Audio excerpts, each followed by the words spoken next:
Now, if I'm reading this movie correctly, producers and actors, evil. Stuntmen and directors, heroes. Yeah, that checks out.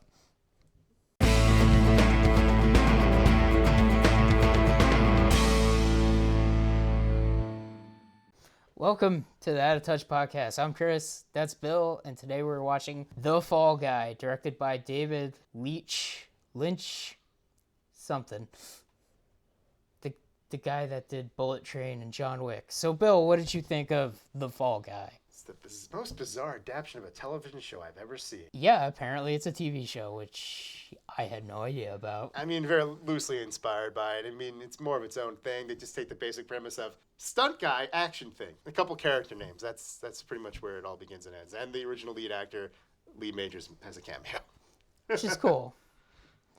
But, yeah, this was I don't know how to describe this movie except for like a romantic comedy / action movie. I could also describe it the way David Leitch and, was it Ryan Gosling? Yeah. How they describe it in their little promo thing before the movie started, which almost filled me with venomous rage. I was like, no, the stupid thing with What's-Her-Face already played. The movie should be starting now. Oh, man. This is bullcrap. There were so many commercials for some reason. It was a 6:15 showing and the movie started at like 6:40 something. AMC, stop. You already have our money, goddammit. Play the movie. Seriously. You could play more movies if you played less previews. Yeah. I don't know. Come on, show the movie. Oh. Ridiculous. It is ridiculous. I ate my entire thing of popcorn before this movie began. Start the movie! Start the movie! Start the movie! Stop the madness! Start the movie!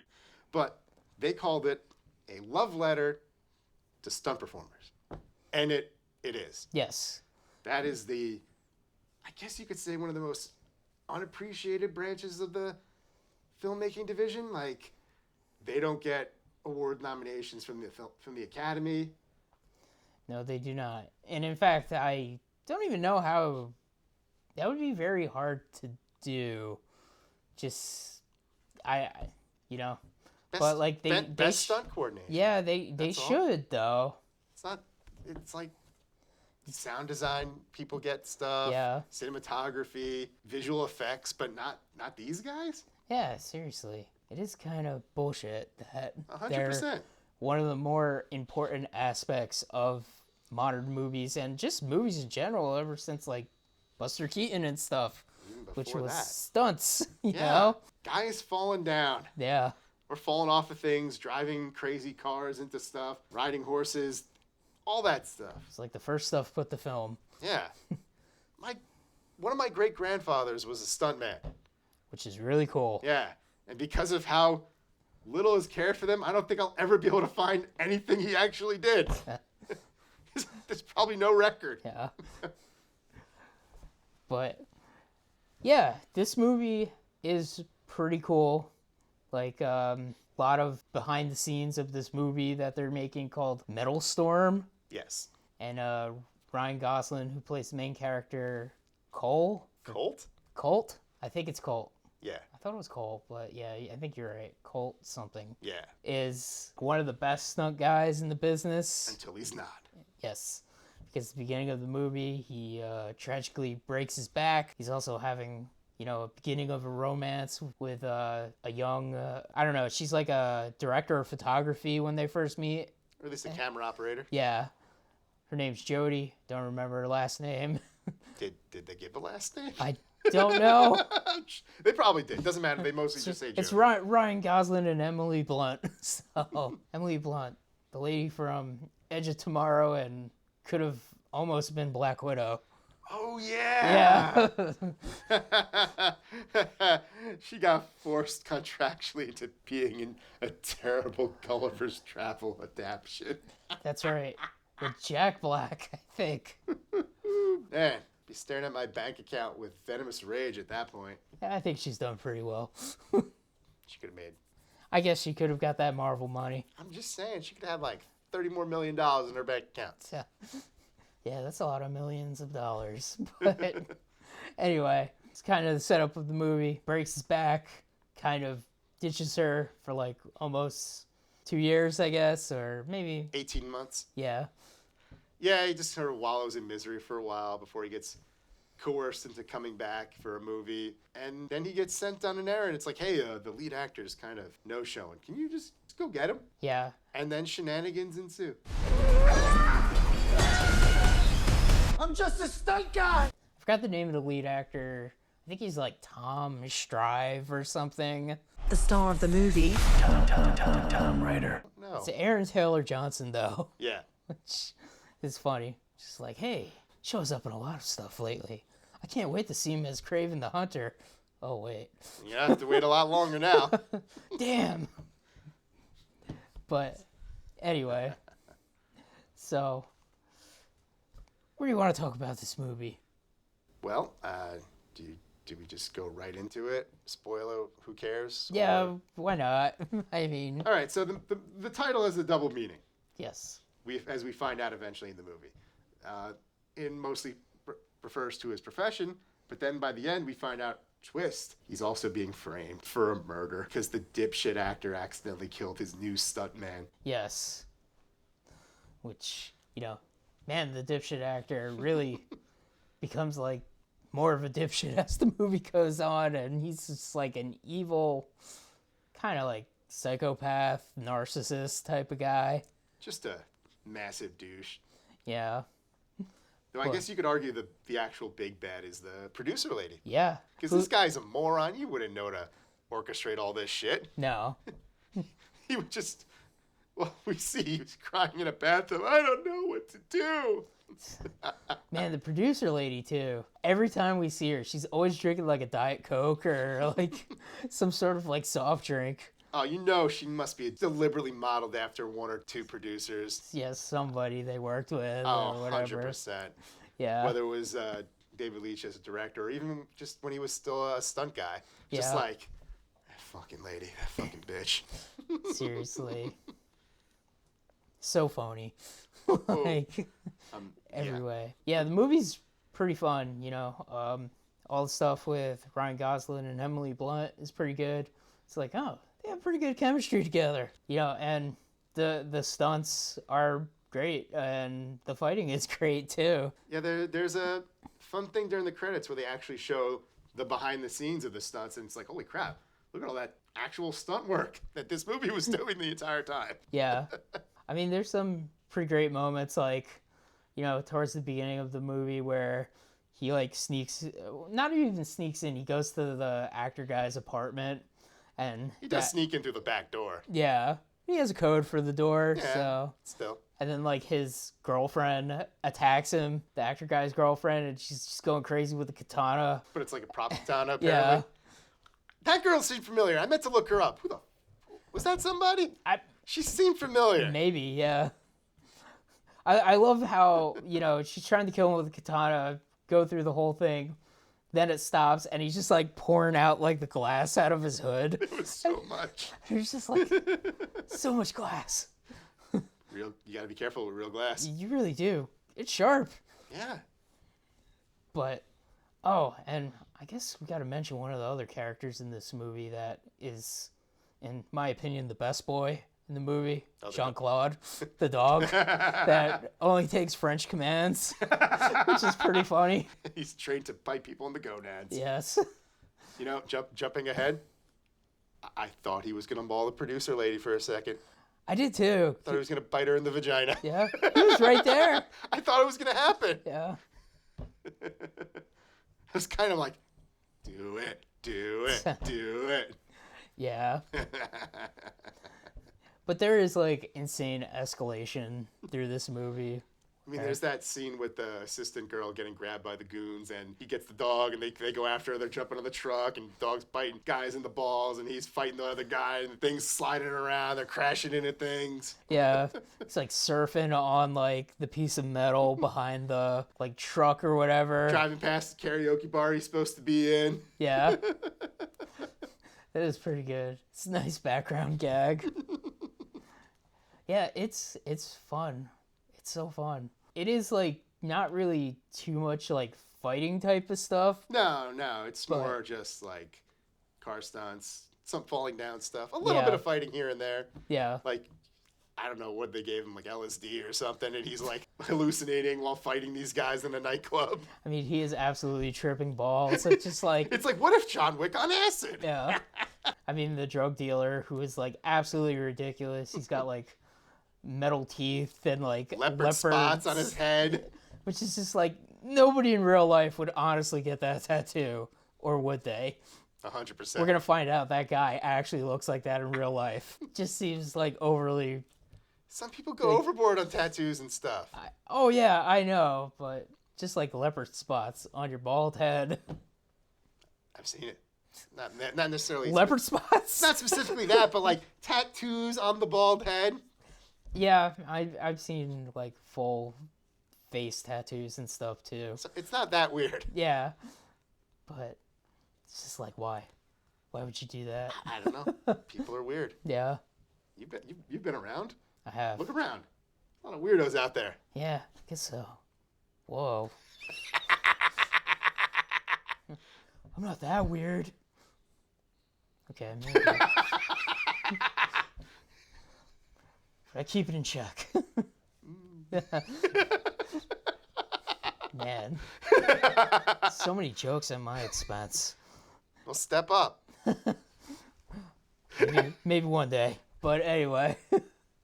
There was another character that was pretty enjoyable too. I forget his name. Was that Winston Duke playing him too from Black Panther? Oh, the stunt coordinator Yeah. guy. It might have been. I don't know for sure, though. He did seem familiar, though. Yeah, I think it was him. I'm not sure. Answer here. Yeah. But yeah, he was kind of fun. He was clearly like a movie lover. He just kept making movie references. He backs him up at one point. I don't know if you saw it where like they were like, "I want the battle axe." Oh, it might have been the one part I missed. Yeah, you missed that. And like, so he had to get the prop gun with the fake bullets. Huh. But then like, it's even funnier when like he looks down. He's like, "Oh shit, this is made of rubber, isn't it?" He realizes he chose poorly. Yeah. It's pretty good. It's funny, the actor guy, he's so ridiculous, but he has like his like goons that, like follow him around and stuff. He's such a narcissist, but at the same time, he's like so fragile. Like any little thing like pisses him off. Like he wants people to think he does his own stunts, but also doesn't do any of his own stunts. Yeah. You know what? It weirdly reminds me of this is so random. Have you ever seen Looney Tunes back in action? I think I've seen parts of it, but I've never seen the whole thing. Okay, so in that movie, Brendan Fraser plays a stuntman. And in that movie, he mentions that he is Brendan Fraser's stuntman. You a stuntman, please? I am. Did you see those mummy movies? I'm in them more than Brendan Fraser is. But he lost that job because the Bren Man's got to do his own stunts. And at one point later in the movie, they just kind of randomly find the real Brendan Fraser, also played by Brendan Fraser. He's just like this absolute smug prick, and then he punches him in the face. It's like it's that on steroids. Nice. It's pretty funny, like especially when like there's the confrontation between Ryan Gosling and Aaron Taylor Johnson, and they got him tied up and they're beating up Ryan Gosling, and he says to him like stuff like you're crazy because like you don't eat any like carbohydrates and it makes your brain all messed up and you gotta eat some more stuff, man. You need carbs, man. Yeah. Which is kind of funny. I like how he gets out of that. He like swallows some of the gas and he spits it on the fire.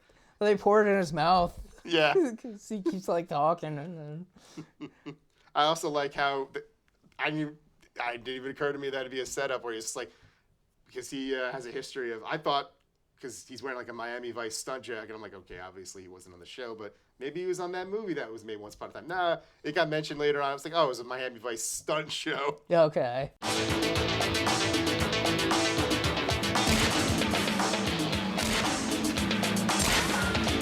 And he says like, yeah, I was so good at that stunt, I could do it with my hands tied behind my back, which he has to do. Yeah. Because he's driving the boat. And his hands are cuffed behind him. Yeah. Or zip tied or whatever. Something, yeah. Yeah, it's a fun movie. It had a fun climax where they gotta, he gets framed, so he's got to trick what's his name to doing a confession on because he never remembers that he's mic'd. Yeah. They always apparently that's not exactly an uncommon thing. People always forget they're mic'd and they'll say fucked up shit. Like an actual legitimate murderer got caught that way once. Oh my God. Yeah, I don't know if you've ever heard of this. This was like a Netflix documentary or something like that. Some guy who he got away with it and then was interviewed for this documentary about the whole thing, and just sort of went to the bathroom and just kind of muttered to himself, "You did it, you idiot! They know you killed them all." Oh And man. when they were editing the footage, they found that and were like, "Holy crap! We caught him!" Jeez. So it's got basis in reality. Yeah. But their plan also involves a crazy elaborate stunt to put the fear of God into him, make him just say anything at that point. Yeah, I mean, even the plan to set up the main character was like pretty elaborate too. Like at the beginning of, the whole movie, they like have him like scanned in. Yeah, they scan his face because they're like, "Oh yeah, we're gonna face replace you for all this stunt stuff and whatever." It's like, yeah, common thing, but they're gonna use it to alter the footage of Aaron Taylor Johnson killing that guy by accident. And I'm just like, when they're sitting there watching that, I'm like, all right, making copies of this, sending it to my phone, sending it to your phone. Let's get this to the cops. Get it in the cloud. Yeah, that was one thing. It's like they had the phone, like they had the footage. They should have just like immediately just been like upload to YouTube or something. Just send it to where they're like, okay, no one can physically get this now. Yeah. Send it to the girl, send it to the cops. I don't know. But like they had time. They did. But they didn't. No. And I guess like, the actor guy too, he has like some weird eccentricities with like all his post-it notes around his like house. Like that's how they find the code for the phone. And... Yeah, they reference Memento as it's like Memento but like crazier. Yeah. He was gonna sell his dog from one of the post-it notes or something. No, he was gonna sell the parrot, the bird, whatever that was. Oh, right. The stupid bird. Just there. Just who's feeding that bird? I guess that girl might live there. Maybe? I don't know. Who knows? You really think a smug D-bag like that gives a shit if that bird lives or dies? That's pretty true. Yeah. It is funny because this movie, Metal Storm, it's based on, Jake Gyllenhaal and Emily Blunt's character's relationship, more or less. Seems to be. Yeah. There's a lot of meta stuff where they're talking about, like, the movie, but they're actually talking about their own relationship. Yeah. Talking about split screens. And literally explaining to the audience what the movie's doing. Like, yeah, to show the divide between them, that there's a gap, that they're just out of reach or whatever. Yeah. It's pretty good. So after they have their elaborate stunt capture of the bad guys, the whole stunt team they're all heroes. Like I said at the beginning, the stunt team and the director are heroes, and the actor and the producer are the villains. Yeah. Just like in real life. And the stunt team in this movie had that 87 North production logo on them too.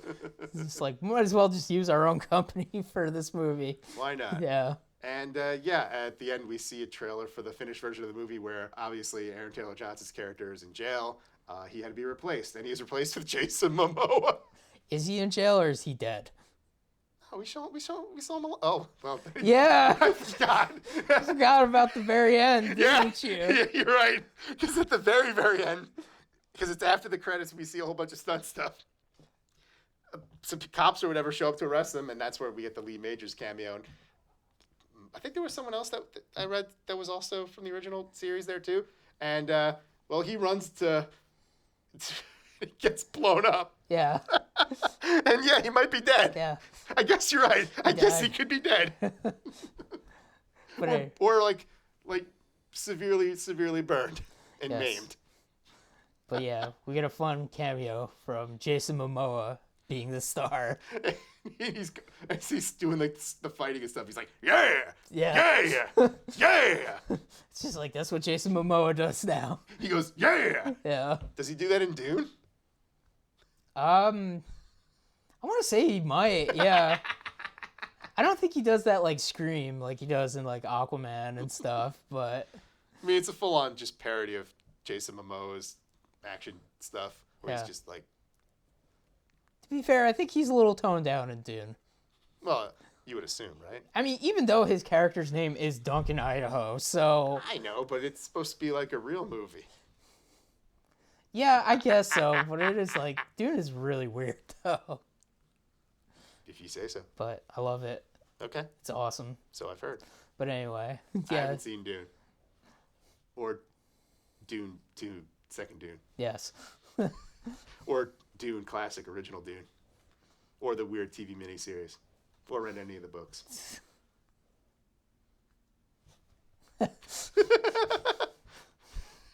yeah.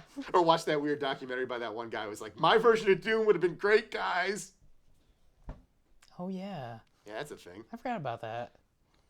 Well, anyway, Jason Momoa's in it for a moment, and he's pretty fun because he's always fun. Generally speaking, yes. Yeah. And it's funny because this guy David Leitch, There you go. he always seems to get like these well-known celebrities to do something like kind of funny in his movies. Like, we have Channing Tatum in Bullet Train when he's just like, is it a sex thing? Like, he's like, I'm okay with it if it is. He's been in the business a long Yeah. time. He did a lot of stunt work and stuff on movies. I'm sure there's a lot of famous people that are friendly or are friends with him. Shit, man, it could have just as easily been Keanu Reeves.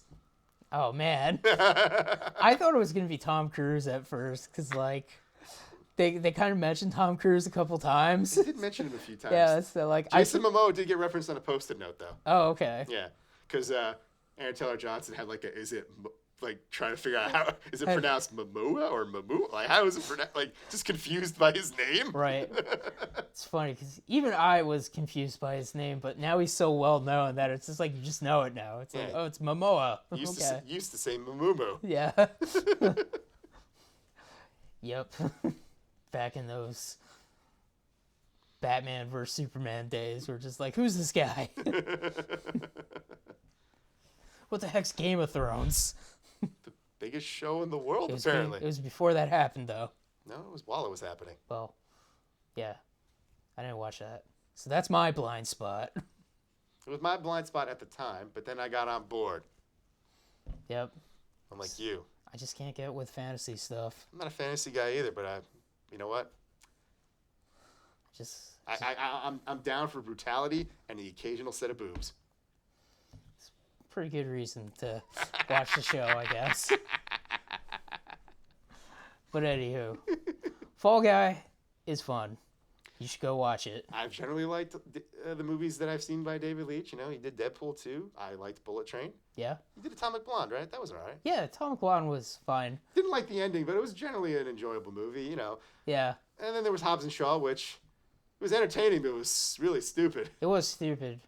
But I would argue it's probably no stupider than any of the other Fast and Furious movies. I can't make that argument. I've only seen the first one and that one. I mean, I've only seen one more than you. I've seen Tokyo Drift. I saw the beginning of that once. They're taking Fast and Furious back to the streets, man. But they went to space. Yeah, they're going to be stealing DVD players again. From who? The garbage dump? I don't know. But that's back to the streets. Who knows? But yeah, Fall Guy, a lot of fun, pretty entertaining. And you know what? Happy ending, because it's a love story. It is a love story. And they live happily ever after. Yeah. They get a cool dog. They do get a cool dog. Yeah. Just don't say the wrong command around him. Yeah. Or especially if you want kids. Yeah. Man. Why would they train the dog to do that? If it's an attack dog, you absolutely train the dog to do that. I guess that's true. But then again, I think it was supposed to be a performing dog, so yeah, I don't know why you would teach a stunt dog that. I don't know. But I love the name for the dog. Jean-Claude. It's a great name. But anyway, I guess that's that Out of Touch podcast for this week. Go watch The Fall Guy. I'm just a stunt guy.